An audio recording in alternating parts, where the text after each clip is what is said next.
Baik, kita lanjutkan kembali. Sekarang kita tahu bahwa yang menjadi pengendali di dalam tubuh kita adalah kolbu, bukan akal.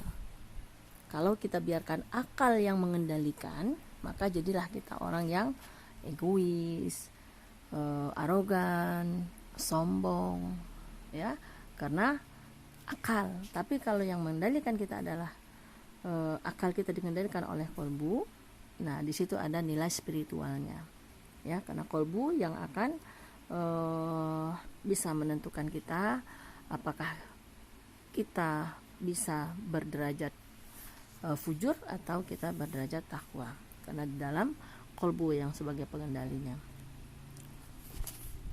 Nah, sekarang bagaimana roh bisa memberikan respon, ya. Ternyata ada respon bolak-balik tadi yang sudah kita katakan. Ada aspek dari luar, yaitu dari anggota tubuh atau dari panca indera tadi, yang menerima informasi yang masuk ke dalam kolbu kita, yaitu melalui mata melihat, telinga mendengar, ya. Jadi kulit, nah ini diteruskan dalam kolbu kita, bisa diterima dengan baik, ya, maka kolbu kita akan merespon dengan baik lewat akalnya. Nah, tapi sebaliknya juga demikian. Jika yang diterima adalah respon yang jelek-jelek, maka informasi yang jelek ini akan diteruskan oleh kolbu, lalu diteruskan oleh akal, dan maka keluarlah melalui mulut respon yang juga jelek.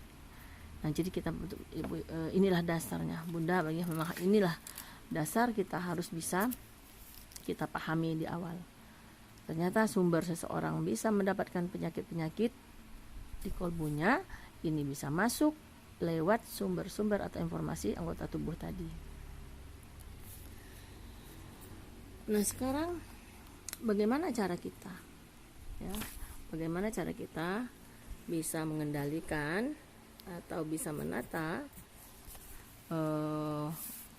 hati kita ini, ya. Kita tahu, ya, ketika nafsu sudah melepaskan dari perbuatan-perbuatan maksiat dan mulai tenang. Nah, tapi kadang-kadang ada juga dia menjadi berubah-ubah antara sadar dan lalai, antara ingat dengan lupa, antara dorongan taat dan maksiat. Nah, inilah yang dinamakan dengan kolbu. Nah, orang yang ruhnya sudah sampai kepada derajat kolbu, maka dia sudah dapat meninggalkan perbuatan-perbuatan maksiat dan dosa dengan ringan dan tenang, karena dorongan-dorongan hawa nafsu untuk berbuat maksiat dan dosa sudah mulai reda di dalam dirinya. Bahkan dia akan merasa malu sekali kepada Allah jika muncul keinginan untuk berbuat maksiat, karena hatinya mulai gelisah, karena dia sudah mulai kalau dia berbuat hilaf. Rasulullah bersabda, ketika kamu tidak merasa malu, maka berbuatlah apa saja yang kamu kehendaki. Nah, ini menunjukkan bahwa jika roh sudah sampai pada derajat kolbu, maka akan tumbuhlah rasa malu kepada Allah, yang akan menjadi benteng yang sangat kokoh dari keterjerumusan kita kepada perbuatan maksiat, nista ataupun dosa. Ibadah bagi orang yang berderajat kolbu sudah terasa indah dan nikmat. Solat dan zikirnya sudah khusyuk, doa dan munajatnya pun sudah sungguh-sungguh, amalnya ikhlas, pembicaraannya bermakna, dan akhlaknya menjadi mulia. Seorang mukmin yang derajat rohnya sudah naik ke derajat kolbu, maka hatinya sudah mulai dimasuki nurullah, cahaya-cahaya Allah. Hidayah dan ilmu sudah mulai meresap, kemudian di dalam sudah mulai bercahaya kolbunya, sehingga ia dapat jadikan tempat bertanya dan bisa menjadikan tempat meminta fatwa. Rasulullah bersabda, mintalah fatwa kepada kolbumu. Kebaikan itu adalah yang menenteramkan nafsu dan kolbu, sedangkan dosa adalah yang menggelisahkan nafsu dan meresahkan kolbu. Hadis riwayat Ahmad. Nah, mukmin yang ruhnya sudah sampai kepada derajat kolbu, maka keimanannya kepada Allah dan rasul-rasulnya begitu suci, kokoh dan mendalam, karena mendahului akal dan pikirannya. Satu ayat Allah yang ia dengar atau ia baca akan langsung bersinar dan mencahayai dirinya, mencahayai orang yang ada di sisinya, mendorong amal dan membangkitkan semangat berjuang di jalannya. Bahkan ayat-ayat Al-Quran yang telah ia baca, walaupun akalnya belum sampai memahaminya atau bukti belum dapat ditemukannya, jika itu adalah berita atau janji dari Allah, ia akan dapat mengimani dan meyakininya. Kita lihat para sahabat dan Rasulullah adalah gambaran pribadi-pribadi berderajat kolbu ini. Sesaat setelah masuk Islam, satu ayat Al-Quran yang ia dengar atau baca, kemudian satu tausiah Rasulullah yang ia terima akan merubah kepribadiannya, akan membangkitkan amalnya dan mengobarkan semangat jihadnya. Tidak sedikit sahabat Rasulullah yang telah menjadi pasukan Islam, pahlawan Islam yang luar biasa jasanya, dan dakwah Islam walaupun belum sempat khatam Al-Quran karena beliau syahid di medan jihad sebelum Al-Quran selesai diturunkan.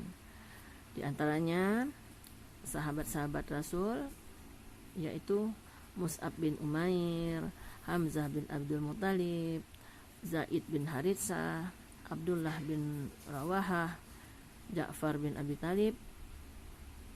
Nah, semuanya ini adalah sahabat Rasulullah yang dia sudah sampai kepada derajat kolbu rohnya, sehingga diceritakan di dalam Al-Quran dalam surat Al-Anfal ya ayat 2. Innamal mu'minuna alladzina idza dzukirallah wajilat qulubuhum wa idza tuliyat alaihim ayatuhu zadatuhum imanan wa ala rabbihim yatawakkalun.